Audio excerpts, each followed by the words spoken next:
Welcome to SM graphics. আমি সৌভিক। আজ Photoshop beginner সিরিজের ক্লাস নম্বর 19। আজকের টপিক ভেক্টর মাস্ক। তবে চলুন স্টার্ট করা যাক।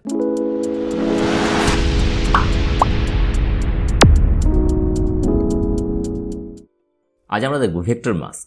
অলরেডি প্রিভিয়াস ক্লাসে আমরা দেখেছি লেয়ার মাস্ক। এবার বিষয়বস্তু হচ্ছে লেয়ার মাস্ক আর ভেক্টর মাস্কের মধ্যে ডিফারেন্সটা কী। নর্মালি দুটোর কাজটা সেম, বেসিক্যালি নর্মাল দেখতে গেলে কোনো ডিফারেন্ট নেই।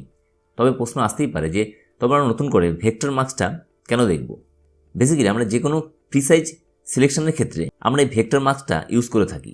আসলে এটাও বলবো যারা লেয়ার মাস্কের টিউটোরিয়ালটা এখনও দেখেননি তারা অবশ্যই একবার দেখে নেবেন, তবে আজকের টিউটোরিয়ালটা বুঝতে অনেকটাই সুবিধা হবে। লেয়ার মাস্কের লিঙ্কটা আমি ওপরে আই বটনে এবং নিচে ডেসক্রিপশনে দিয়ে দেবো।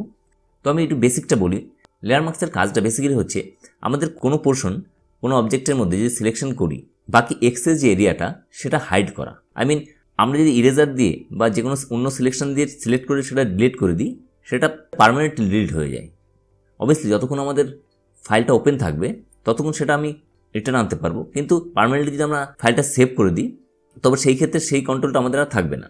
তো সেখানে আমরা যদি লেয়ার মাস্কটা ইউজ করি আমাদের কাছে কন্ট্রোলটা অনেকটাই বেশি। লেয়ার মাস্কের কাজটা হচ্ছে সিলেক্টিং এরিয়ার বাদে বাকি অংশটা হাইড করা। এই ইমেজের মধ্যে আপনাদের একটু দেখাই। আমি এটা নর্মাল আনলক করে নিচ্ছি। করার পর আমি নর্মাল এখানে লেয়ার মাস্ক অ্যাপ্লাই করলাম। এই মুহূর্তে আমার পুরোটাই শো হচ্ছে, যেহেতু আমাদের লেয়ার মাস্ক হোয়াইট আছে। আমি প্রিভিয়াস টিউটোরিয়ালে বলেছি হোয়াইট মানে যে কোনো জিনিস সিন হবে, আর ব্ল্যাক যদি থাকে তবে সেটা হাইড হবে। তো এবার যদি আমি নর্মাল ব্রাশ টুলটা সিলেক্ট করলাম, কিবোর্ডে বি প্রেস করে, এবার পাশাপাশি ফোরগ্রাউন্ডের কালারটা এই মুহূর্তে ব্ল্যাক আছে। আমি যদি এখানে পেন্ট করতে থাকি তো দেখা যাচ্ছে এই এরিয়াটা আমাদের ডিলিট হয়ে যাচ্ছে। ট্রান্সপারেন্ট, যেহেতু আমাদের নিচে কোনো লেয়ার নেই। আমি এই মুহূর্তে যদি একটা নিচে লেয়ার ক্রিয়েট করার পর আমি একটা ডিফারেন্ট কালার এর মধ্যে ফিল করলাম, তো দেখা যাচ্ছে ওপরেরটা ইরেজ হয়ে গেছে বলে নিচের ব্যাকগ্রাউন্ডটা আমাদের শো হচ্ছে। এটা আমি যে হাইড করি তো সেখানে ট্রান্সপারেন্ট একটা রূপ দেখাচ্ছে। যদি এটা আমরা ইরেজার দিয়ে করতাম সেক্ষেত্রে পার্মানেন্টলি ইরেজ হয়ে যেত, কিন্তু লেয়ার মাস্কের ক্ষেত্রে আমার এই কন্ট্রোলটা অনেকটাই বেশি। আমি যদি এক্স প্রেস করি বা এইখানে সোয়াইপ যে সাইনটা আছে সেটা দিয়ে ফোরগ্রাউন্ডের কালারটা আমি হোয়াইট করে নিই, করার পর আবার যদি আমি মধ্যে পেন্ট করতে থাকি তো আমাদের পুনরায় আমাদের মেন ইমেজটা ফিরে আসবে। এটা যেটা দেখলাম সেটা হচ্ছে রাস্টার লেয়ার মাস্ক। তো আজ যেটা দেখবো সেটা হচ্ছে ভেক্টর লেয়ার মাস্ক। এটা আমি ফার্স্ট ডিলিট করে দিচ্ছি।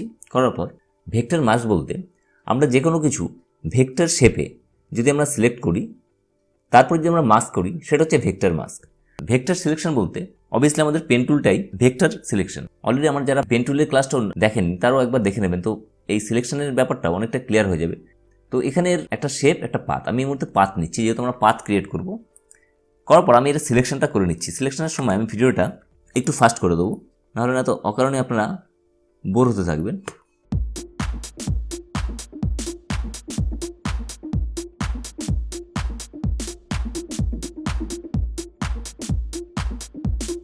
পাথটা ক্রিয়েট করার পর যতক্ষণ না পর্যন্ত এটা সিলেকশন মোডে কনভার্ট হচ্ছে ততক্ষণ পর্যন্ত এটা কিন্তু ভেক্টর পাথ। আমি যদি এখানে কন্ট্রোল এন্টার কিংবা আমি যদি রাইট ক্লিক করে মেক সিলেকশন করে দিই তবে কিন্তু এটা রাস্টার সিলেকশন হয়ে আসলো। তো আমি আগের অবস্থায় গেলাম।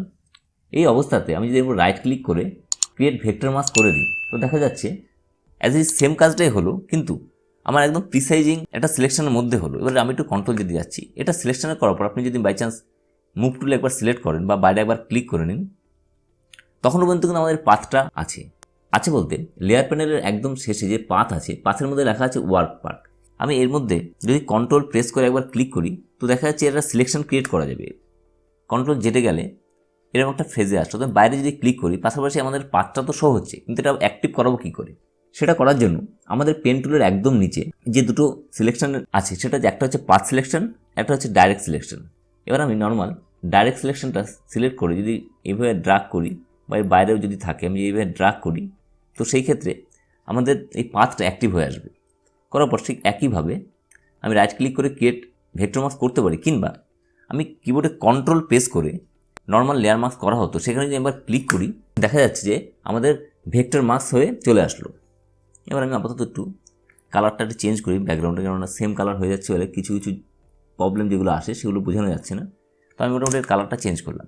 এবার আমি একটু জুম করি। জুম করলে দেখা যাচ্ছে আমার কিছু এরিয়াতে সিলেকশনের সময় কিছু প্রবলেম আছে। সেটা ঠিক করার জন্য মাথার উপর আপনার সিলেকশনটা যেন মাস্কের ওপর থাকে। পাশাপাশি আমি টুলবারে আমার সিলেকশনটা এই মুহূর্তে ডাইরেক্ট সিলেকশনে আছে। এবার আমি যদি এখানে ড্রাগ করি তো আমার প্রত্যেকটা অ্যাঙ্কার পয়েন্ট এখানে শো হবে। তো এখানে সিলেক্ট করার পর আমি খুব সহজেই এগুলো অ্যাডজাস্ট করতে পারবো। পাশাপাশি কন্ট্রোল প্রেস করে এগুলো আমি খুব সহজেই এটা অ্যাডজাস্ট করে নিতে পারবো। যেসব এরিয়াগুলো প্রবলেম আছে সেই প্রত্যেকটা অ্যাঙ্কার পয়েন্ট কিন্তু আমার এখানে শো হচ্ছে।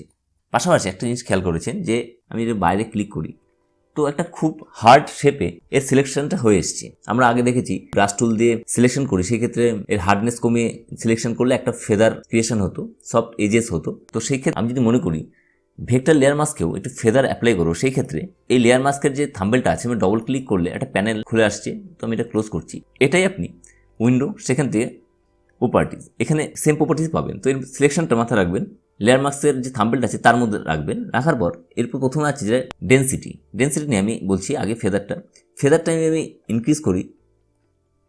তো দেখা যাচ্ছে একটা ফেদার হয়ে এজগুলো আসছে। তো প্রয়োজন মতো আমরা এটা ইউজ করতে পারি। এবার ফার্স্ট আমি ফেদারটা 0 করে এবার ডেন্সিটির কাজটা কী সেটা দেখানোর জন্য আমি ফার্স্ট ডাইরেক্ট সিলেকশনটা সিলেক্ট করলাম। করার পর আমি ড্রাগ করে এগুলো অ্যাক্টিভ করে নিলাম।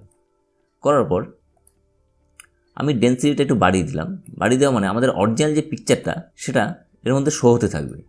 তবে আমার এর কারেকশন করার সময় আমার যদি মনে হয় আমি এখান থেকে কোথাও কারেকশন করব, সেই ক্ষেত্রে অনেকটা ইজি হয়ে আসবে এর কারেকশনটা করতে। এ ধরনের আমার যদি মনে হয় এইসব জায়গাগুলো কোনো প্রবলেম আছে সহজেই এর কারেকশনগুলো করতে পারবো। এবার যদি মনে হয় আমার কারেকশন কমপ্লিট হয়ে গেছে তো আবার আমি আরেকবার এখানে যাওয়ার পর ডেন্সিটিটা যদি আমি 100% করে দিই তো সেই ক্ষেত্রে আমার নর্মাল সিলেকশন মোডে ফিরে আসবে। এটা আমি আপাতত ক্লোজ করছি। আপনি যদি কখনো মনে হয় যে এই ভেক্টর লেয়ার মাস্কটাকে নর্মাল লেয়ার মাস্কে কনভার্ট করবে, সেটা করার জন্য এর উপর রাইট ক্লিক, সেখান থেকে রাস্টারাইজ ভেক্টর মাস্ক। দেখা যাচ্ছে আমরা নর্মাল মাস্কের সময় যখন দেখি যে ব্ল্যাক পোর্শনটা হাইড আর হোয়াইটটা শো। এবার পাশাপাশি একই কোশ্চেন এখানেও আসতে পারে যে আমাদের যদি নর্মাল লেয়ার মাস্কটা ভেক্টর শেপে করতে চাই সেক্ষেত্রে কি করব। সেটা করার জন্য আমি কিবোর্ডে কন্ট্রোল প্রেস করে একবার এখানে ক্লিক করলাম। ক্লিক করার ফলে এখানে আমার সিলেকশনটা শো হচ্ছে। এবার আমি যাবো পাথে এসে একদম নিচে একটা সাইন দেখা যাচ্ছে, এটা হচ্ছে মেক সিলেকশন টু পাথ। এবার আমি যদি ক্লিক করি তখন দেখা যাচ্ছে আগের মতনই ঠিক আমাদের সিলেকশনটা পাথে কনভার্ট হয়ে গেল। এবার আমি লেয়ারে আসলাম। আসার পর যদি আমি নর্মাল কন্ট্রোল প্রেস করে অ্যাড লেয়ার মাস্কে ক্লিক করি, ঠিক আগের মতন আমাদের ভেক্টর মাস্কে কনভার্ট হয়ে গেল। তো এই মুহূর্তে আমি আমাদের নর্মাল লেয়ার মাস্কটা ডিলিট করে দিতে পারি। আশা করি আজকের টিউটোরিয়ালটা বোঝা গেছে। যদি আজকের টিউটোরিয়ালটা ভালো লেগে থাকে তো প্লিজ লাইক করবেন, শেয়ার করবেন এবং আমার চ্যানেলে যদি ফার্স্ট টাইম হয়ে থাকেন অবশ্যই সাবস্ক্রাইব করবেন। সুস্থ থাকুন, ভালো থাকুন।